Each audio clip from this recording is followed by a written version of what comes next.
Selamat pagi, selamat siang anak-anak. Hari ini kita lanjutkan materi untuk sistem gerak. Nah, pada sistem gerak ini nanti kita akan membahas ada sistem rangka dan sistem otot.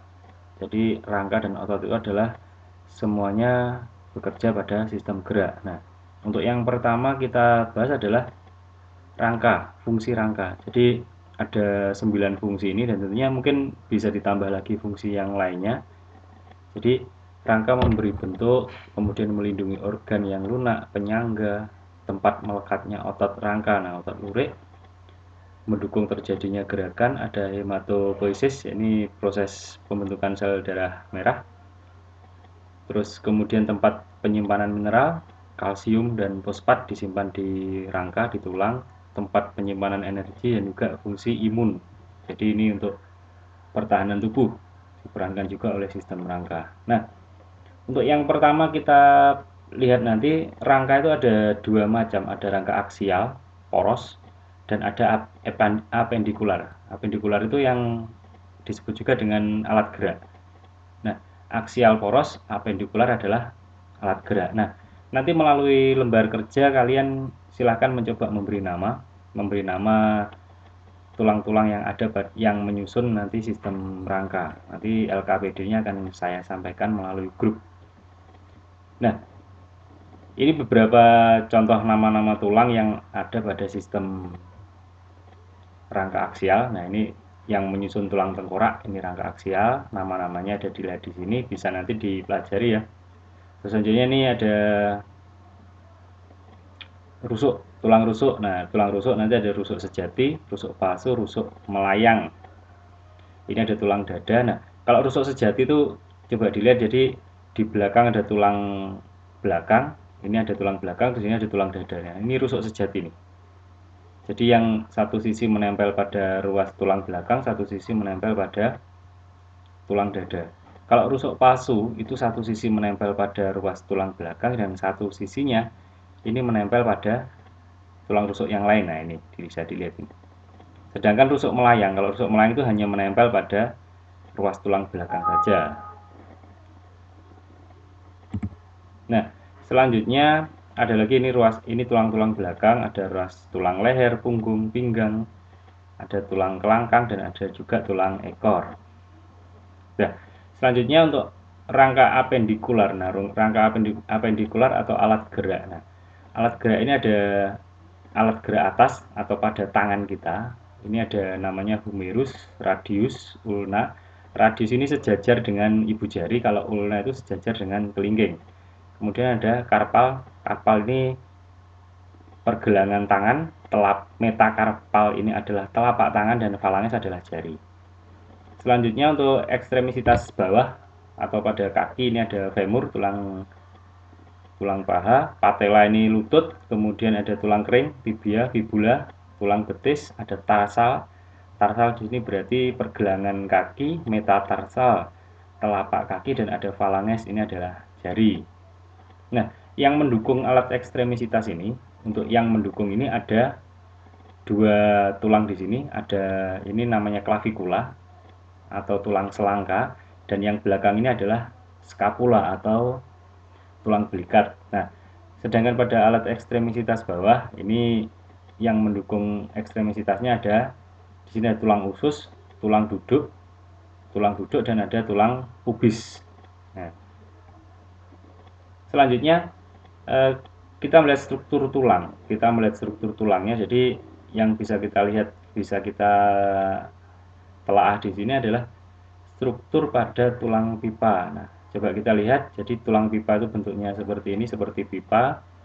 Kedua ujungnya berbonggol. Nah, ini namanya epifisis, bentuknya seperti bonggol. Dan yang tengah adalah diafisis. Nah, di dalamnya ini ada rongga. Rongga ini tempatnya sumsum, sumsum tulang. Nah, untuk lapisan pembungkus tulang itu namanya periosteum. Ini lapisan pembungkus tulangnya namanya periosteum. Nah, yang bagian keras ini disebut dengan tulang kompak atau tulang keras. Nah, ada lagi di sini epifisis. Di antara epifisis dan diafisis kita dapat menemukan cakra epifisis. Nah, cakra epifisis ini kalau pada anak-anak yang masih usia pertumbuhan, dia terdiri dari sel tulang rawan. Nah, dan sel tulang rawan ini nanti akan mempunyai kemampuan untuk berkembang menjadi tulang keras, dan ini nanti bisa bertambah panjang. Jadi yang menyebabkan seseorang itu bertambah panjang salah satunya adalah karena pertumbuhan atau perkembangan dari cakra epifisis. Nah, dari gambar ini, kalau ini adalah gambar dari jaringan tulang. Kita lihat bentuknya ada sentral kanal di sini atau saluran Havers ini. Kemudian ada seperti lingkaran-lingkaran yang melingkari saluran Havers. Ini namanya lamela. Kemudian di sini ada, kita lihat ada seperti lubang-lubang. Nah, ini namanya lakuna. Ini lakuna, lakuna, lakuna. Nah, di dalam lakuna ini terdapat osteosit atau sel tulang. Nah, jadi yang berfungsi nanti menyimpan kalsium dan fosfat ini adalah osteosit ini. Dan antara lakuna satu dan lakuna yang lain ini ada saluran-saluran kecil. Nah, ini namanya adalah kanalikuli. Ya, ini tentang sel jaringan. Nah, selanjutnya bentuk-bentuk tulang tadi sudah kita jelaskan. Yang kita bahas yang pertama tulang pipa. Selanjutnya ada tulang pendek. Nah, bentuknya pendek-pendek seperti ini. Ada juga tulang pipih.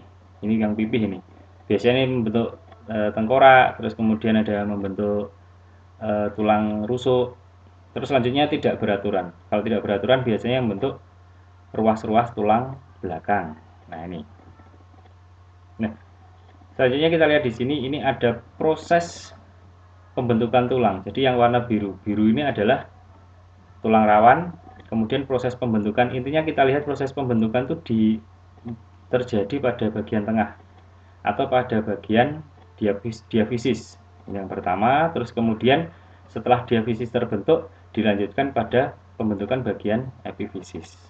Nah, ini yang terakhir sudah terbentuk ya, sudah terbentuk. Jadi ada beberapa bagian tulang rawan yang masih tersisa di ujung epifisis, kemudian di sini pada cakra epifisisnya.